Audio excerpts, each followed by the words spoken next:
출소했는데 네. 저기 작년에 제가 8월 4일날 변호사 위반법으로 출소를 했어요. 네. 근데 이제 제가 작년 10월 달에 네. 목욕탕을 갔는데 네. 제가 목욕탕 3일 간 동안 뭐 옷장이 털려갖고 뭐 신고가 됐나 보더라고요, 변호사님. 예, 말씀해 주세요. 근데 저도 이제 3일 동안 목욕탕 가면서 저도 지갑을 잊어버렸는데 네. 피의자에서 피내사자로 그러니까 피해자에서 피의자 내사로 바뀐 거예요. 네. 근데 이제 제가 뭐 가져갔다는 증거도 없고 예. 저도 이제 잊어버렸을 때 그 목욕탕에서 이제 경찰을 불렀어요, 112. 네. 그래서 이제 감식을 했는데 네. 지문도 하나도 안 나오고 이제 옷장 그걸 털면서 이제 그 지문 감식반에서 일자 드라이버로 털었다. 예. 그런데 이제 사우나에는 내부에는 CCTV가 없잖아요. 예. 입구에만 CCTV가 있고. 근데 이제 뭐 예를 들어서 제가 그걸 옷장을 털었다 그러면은 뭐 예. CCTV를 입구에서 보면은 뭐 제가 드라이버로 가져간 것도 보이고 그럴 텐데 그게 안 보이는데 일단 무조건 뭐 누범 기간이고 거기 출소했다고 정황적 증거가 갖다가 예. 저를 용의자로 보는데 그래서 저도 억울해서 이제 변호사 선임을 했거든요. 예. 이거 정황적 증거 갖다 이렇게 범인으로 내세우면 안 되잖아요. 그래서 이제 경찰서에서 거짓말 탐지기를 해보자 그래서 했는데 저도 이제 그런 걸 처음 하는 거라 예. 거짓 반응이 나왔거든요. 아, 그래요. 예, 그런 거 갖다 이제 뭐 내세우고 해서 경찰서에서 조사받고 1월 25일 날 검찰청으로 넘어가는데 아직도 안 부르거든요. 예. 근데 억울해서 이제 저도 변호사 선임한 거잖아요. 그렇죠. 예. 그 알겠습니다. 내용 때문에 한번 상담 좀 해보려고. 예, 지금 뭐 뭔가 이제 진행 과정 중에 있으시고 뭐 연락을 예. 기다리고 계시는데 예. 일단 불안해서 전화를 주신 것 같아요. 어떻게 뭐 결론이 날지 일단 저희 상담을 한번 진행해 보도록 하겠습니다. 최종인 변호사님 한번 인사 나눠보시죠. 예, 안녕하세요. 예, 예. 예, 지금 사건이 그러면 검찰에 이제 송치가 되었다는 거네요? 예, 그렇죠, 그 그렇죠. 송치가 된 거는 뭐 어떤 의견으로 송치되었는지는 아세요? 그거는 이제 모르겠고 일단 뭐 네. 1월 25일 날 이제 검찰로 송치가 됐는데 네.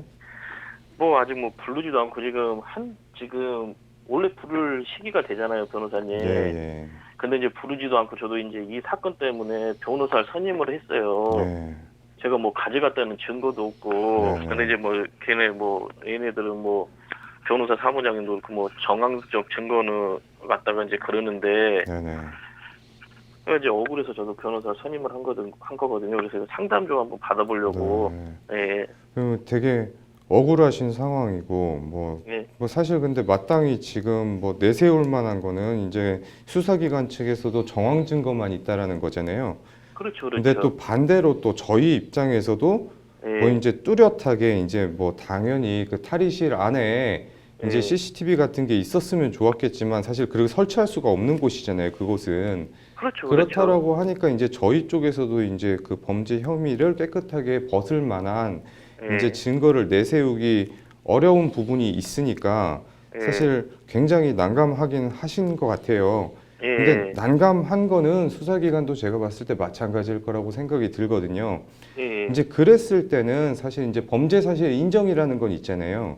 그게 예. 합리적인 의심이 없는 정도까지 증명이 돼야 된다라고 하고 있어요. 형사소송법에 의하면. 예. 근데 그리고 그건 이제 증명력이 있는 엄격한 증거에 따라서 증명이 돼야 된다라고 하고 있고요. 예. 근데 이제 수사기관이 얘기하는 것들은 사실 정황 증거밖에 없다는 거죠.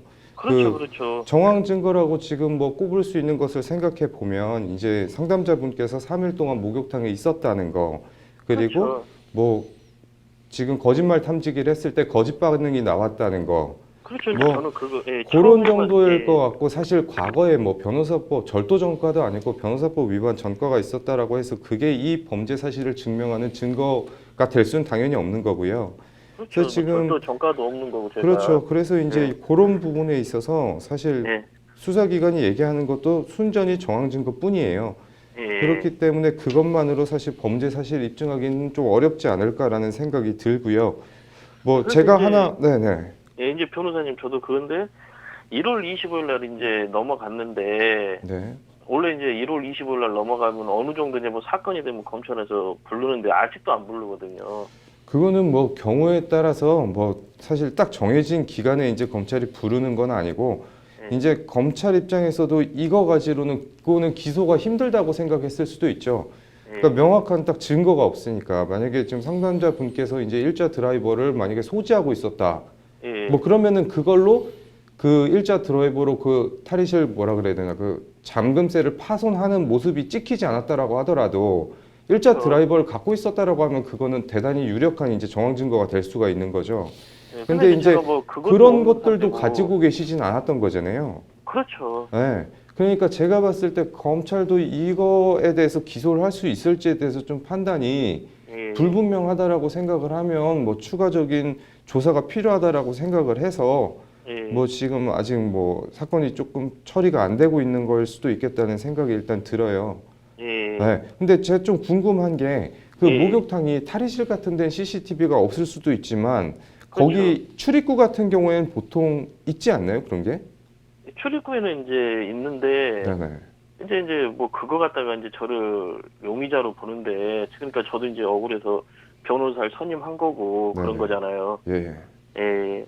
그래서 사실 그런 부분에 대해서 조금 부각을 하실 필요가 있겠다 싶어요. 그 지금 수사기관이 가지고 있는 증거라고 하면은 정황 증거밖에 없는 거고 이제 저희는 가능한 다른 상황들에 대해서 이제 범죄가 상담자분이 한 거 외에도 다른 경로로 일어날 수 있는 여러 가지 경우의 수를 상정할 수 있잖아요.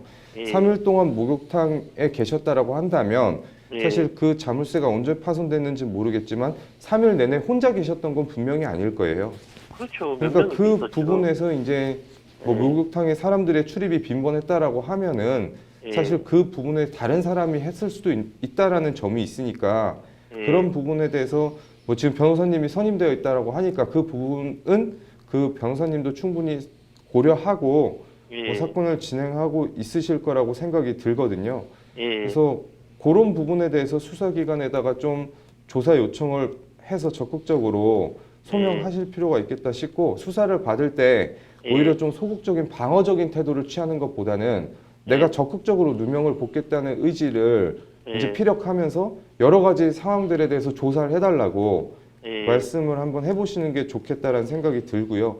또 뭐 도난당한 물건이 어떤 건지 모르겠지만 사실 그렇죠. 저도 모르죠, 그거는. 그게 만약 부피가 큰 물건이라고 한다면 그거를 뭐 처분하는 과정에서 그걸 소지할 수 있는 걸 뭐 들고 나갔어야 되는 게 있어야 될 텐데 뭐 그런 부분에 대해서도 지금 뭐 명확한 게 없잖아요. 그렇죠. 그리고 그걸 또 훔쳐갔다라고 한다면 그걸 또 처분을 하는 게 보통이니까 그렇죠. 그 도난한 물건에 대해서 처분이 이루어졌다는 부분에 대해서도 지금 전혀 얘기가 없는 거거든요. 그래서 그런 부분에 대해서 좀 적극적으로 수사기관에 오히려 내가 이런 것도 조사해달라라고 하면 그 조사를 받는 태도를 비추어 볼 때 이 사람은 진짜 좀 억울한 부분이 있구나라는 부분이 참작이 될 수 있을 거라고 생각이 들고 또 그 거짓말 탐지기는 너무 신경 쓰실 필요는 없을 것 같아요. 거짓말 탐지기 자체가 뭐 엄격한 요건을 요구하고 있는데 그 엄격한 요건을 지켰다고 하더라도 사실 뭐 증거 능력이나 증명력 부분에서 인정이 안 되는 부분이 많기 때문에 너무 그거에 대해서 염두에 두실 필요는 없고요. 지금 받고 있는 조사에서 좀 적극적으로 수사기관에 뭐 먼저 연락을 해볼 수도 있을 것 같아요. 지금 내 사건 처리가 어떻게 되냐. 내 이제 너무 억울한데 지금 이렇게 사건이 지연되니까 나도 일상생활로 복귀하기가 좀 어렵다. 뭐 빨리 조사 결과를 얘기해서 통지를 해주든지 해라라고 오히려 적극적으로 좀 수사기관에 그런 걸 요청하실 필요 있겠다라는 생각이 들어요. 예, 알겠습니다. 그럼 감사하고요. 네, 뭐 또 궁금하신 점은 없으신가요? 예, 그러니까 이것 때문에 누명을 저 되게 억울하더라고요. 예. 우선은 저희가 말씀해주신 내용으로 봤을 때는 일단 좀 마음 편하게 기다려 보시는 게 필요할 것 같습니다. 예, 네, 알겠습니다. 진행 중에 있다고 하니까요. 네, 예. 잘 해결하시길 바라겠습니다. 예.